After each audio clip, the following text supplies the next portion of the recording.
Dub, man. Today I'm coming at you with another reaction video. Today I'm reacting to NBA legends and players share what they think about today's NBA. Now I'm already knowing, bro.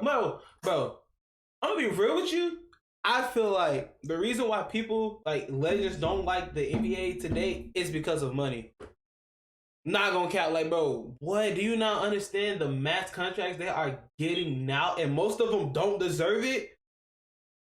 Most of them don't deserve it. I don't think half of the players back there was reaching 100 mil contracts, and they just throwing 100 mil, 200 mil contracts like it's nothing nowadays. If I was in the 80s and the 90s, Larry Bird, Michael Jordan, Magic Johnson, they wasn't getting the money they deserve, bro. I'm not gonna cap. I would feel some type of way, but money not everything. But man, I am ready to get into this video. If you're new, don't forget to like, comment, subscribe. Let me know down below what you want me to react to next. Don't forget to follow my Instagram at tb.dub. And let's go ahead and get into this.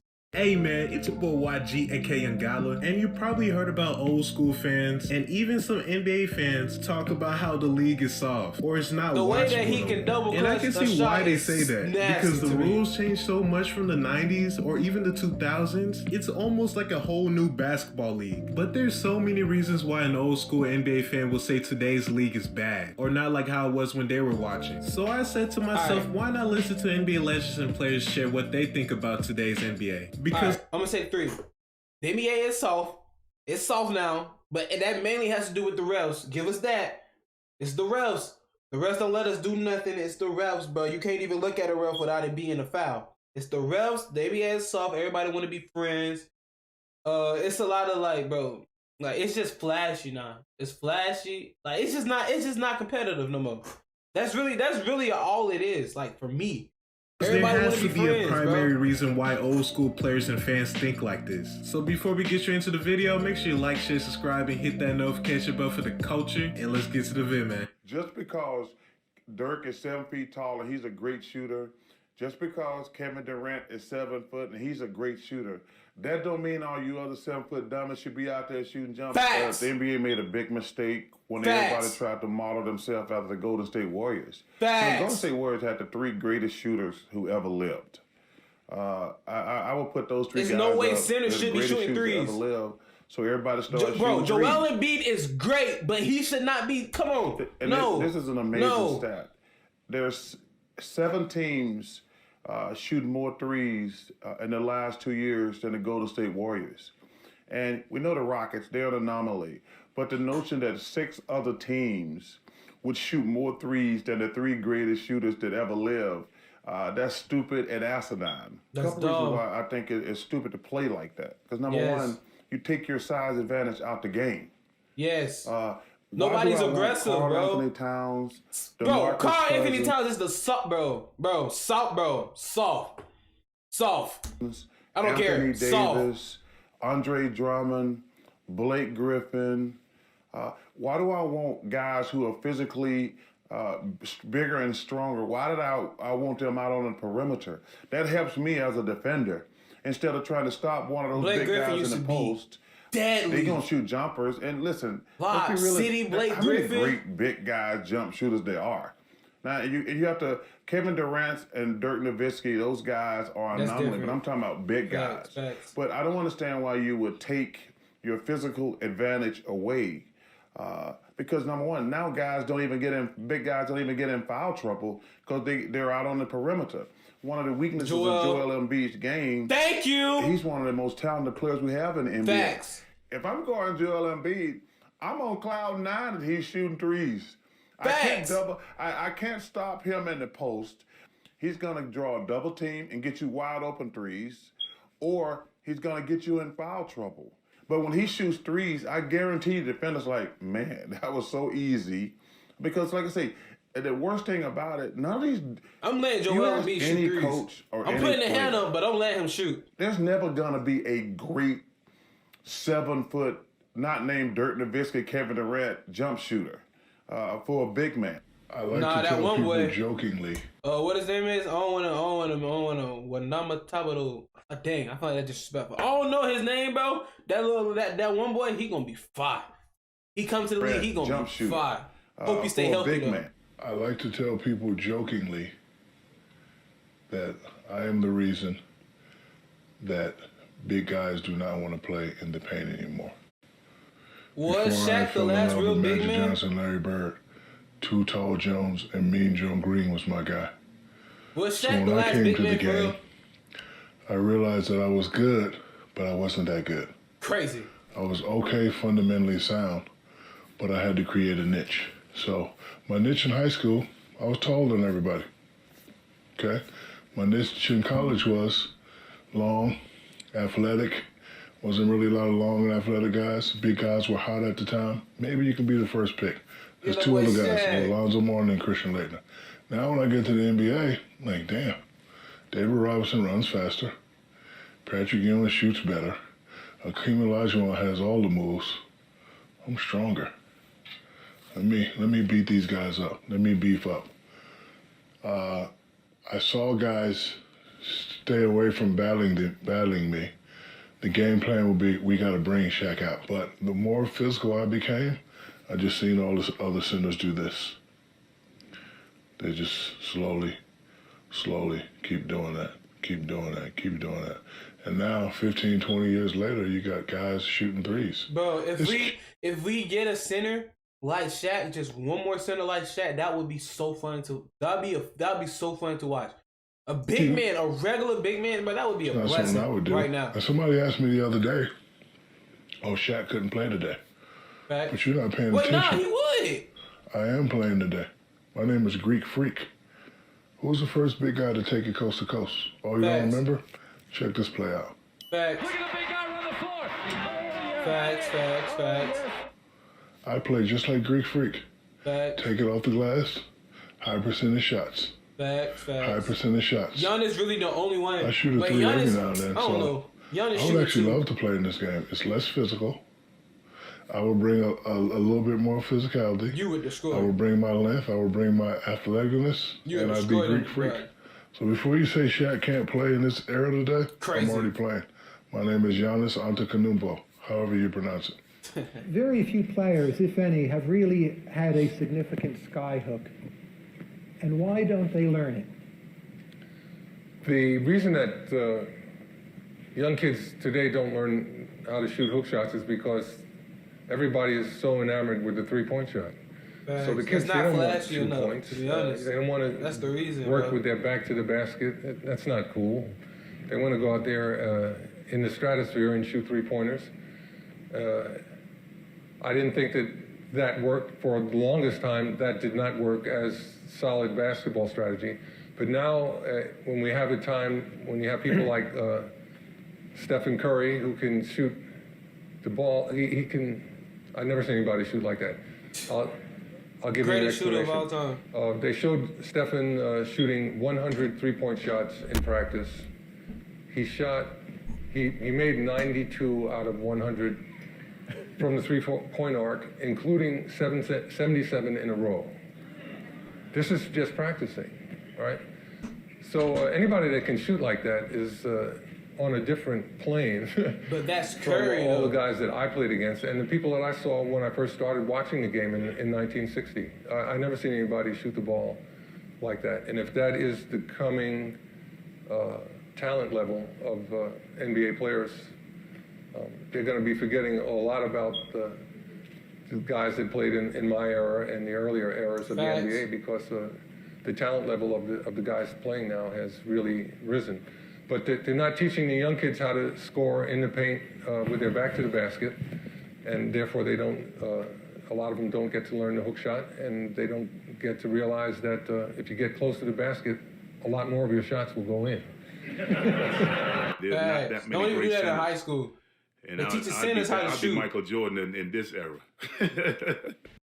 Okay, there's this or this. Watch this. I can show you how to get the sweetest deals online when you shop from major retailers like Amazon and Target. You can drop prices. It's definitely changed. The way that teams play, the way everybody wants to spread the floor. Most big guys now, instead of posting up, they want to get out there and shoot threes. And you look at all the big guys, Embiid, he's definitely one of them. He spends the majority of his time at the three-point line, where when I played, Fact. we were mostly in the post. We post up, we may go out to 16, 17 feet, shoot our shots, myself, Hakeem, David. But now, Porzingis, those guys. Oh, Porzingis like that too. I'm not a big fan of that analytics thing. I know it's new to the game, but my whole thing is, Billups, I used to use that, man, bro. The Pistons, if I was to play with LeBron, Pistons were like Hamilton. The last couple years, he shot 39% as opposed to 44 from the three. Tayshaun Prince, now, you telling me we're prepared for this game. That team is dead. If he gets a last-second shot, are you as a coach going to tell me just because of the analytics says, well, he's shooting worse than he used to shoot? Are you going to give him that shot? That left-hand corner. I'm still not going to give him that shot. Right. You're dead. You know what I'm saying? I'm still not going to give him that shot. I got to play him as a player. I think there are two different things that are going on here. Us as players who have gone to basketball school, been educated in basketball school since you were 8, 9, 10, 11 years old, playing for different coaches, different programs.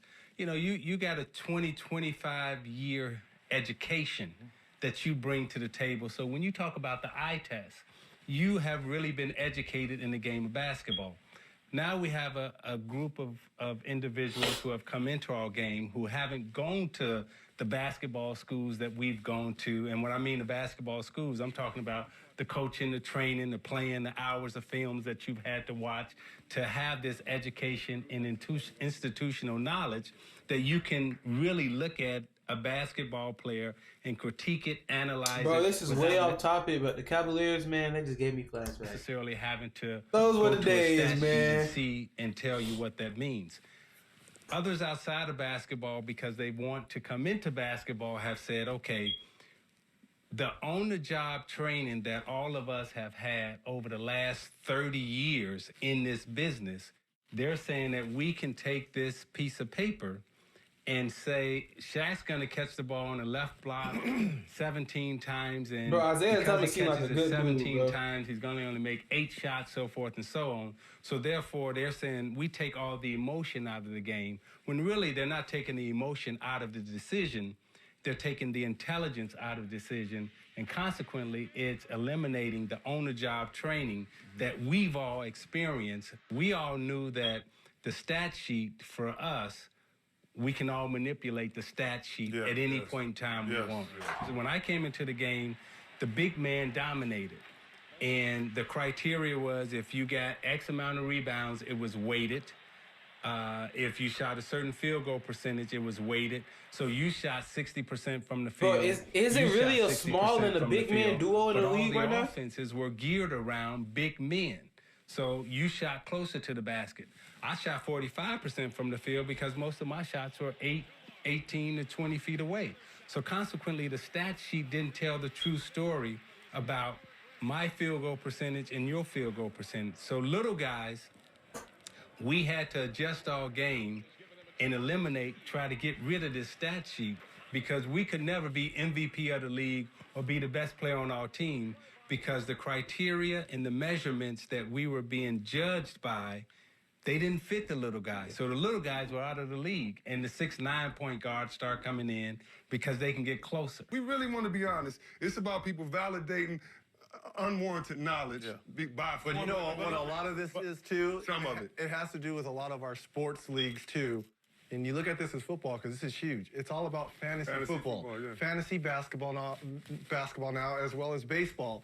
It's for the guy, Joe Blow. And the video games. And the video games, sitting at home, that really doesn't have that basketball knowledge or schooling, as Isaiah is talking about. Facts. And saying, how can I be a part of the conversation? You know, we were coming to the game, and there was no way we were going to play against you. You weren't going to play for 45 minutes and have 2 fouls. It just wasn't going to happen. You weren't going to play the game for 45, 48. The best players now very rarely get in foul trouble. And when they do get in foul trouble, I very rarely see a point guard come down and say, oh, see, Webb's got 3 fouls. I know I can get a basket off him because he don't want to get up that, he want to pick up that 4th. They never go back at him. So consequently, the strategies of the game, the offense, the way the offense are being run, you know, it's just totally different. So I think the chess that we used to play in basketball we don't play chess anymore. We checkers. just play checkers. These guys, we see it every night when we're on television. Guys that have fast break, they won't even go to the basket. Facts. They get behind the 3-point line. Facts. Who's shooting? There's so many more 3-point shots being taken is because obviously when we all came in the league, it was different. It was big guys. It was Shaq. It was Hakeem. It was David. It was Mutombo. It was Smits. I think it's a direct reflection of it's just no dominant big guys in the league, which means you're gonna space everybody out and you're gonna try to run around and kick it off with 3-point shots. You don't have anybody, not very many guys you can throw it to and say, all right, go to work. Get everybody in foul trouble, go to work. We'll be ready when we get it. You don't have it. I agree, but I disagree in this part. To me, being a guy who shot threes, and especially in the latter part of his career, it's allowed guys who can't play to stay in the league. Yep. Because if you just could be a specialist. When honestly, when I first came into the league, you couldn't be a specialist. There were far and few guys who were just a defensive guy. Maybe there was a couple of those. You know what's crazy? I never seen none of his highlights. Even the shooters were basketball players. Never. They still could handle it. They still could, but their best asset was shooting. Now, you could just go to a shooting machine and stay on it for 3 hours, and you might get a job. If Michael played in this era, he'll average 50. That's cap. He'll average 50. That's cap. No. Nah, come on now. That's a little disrespectful now. That's cap. But I'm gonna let you do what you gotta say. That's cap. 50. He averaged 50 points. LeBron's a great talent, no doubt. He's probably one of the top 3 players ever played with Kobe, Magic, Kareem. But Michael's right there. I don't know why you guys discuss the GOAT. Why you discuss? He's saying if Michael Jordan played today, he said 50. Let me ask you, how many points a game would Michael Jordan average if he played in this league, this style, the way they play now? 10 more than his highest year. So I think his highest year is like 35, 36. I think he's averaged 37 one year. Hembo will get us that. I think he averaged 37 10 more than that, based on what you just said. Yeah. The game isn't as physical, okay? Then he's not that far from right. He'd be close to 50. I think he averaged 37 one year. 10 more points based on free throws and the ability to not only be dominant mid-range, but also he'd be a knockdown 3 shooter. So I'm not trying to be a hater, but bro, you're not doing that. Like, the little dribble move that he just did, you're not averaging 50 doing that. And that's not me hating, bro. That's not me hating. You're not doing that. Based on free throws and no one's falling for that. Like, you're getting locked up doing that. Dominant mid-range, but also he'd be a knockdown 3 shooter. So 47. 50 is think crazy. These guys are capable of doing this in the era that we played in, or Michael Jordan's era. It's just, it was too tough. It was too tough of defensive purposes, and just the players that they played against was a lot, focused in on trying to shut this guy down. Teams trying to shut a guy down. Facts. I don't think guys are capable of putting up these type of numbers. When I first thought about, do we put enough emphasis or too much emphasis on stats?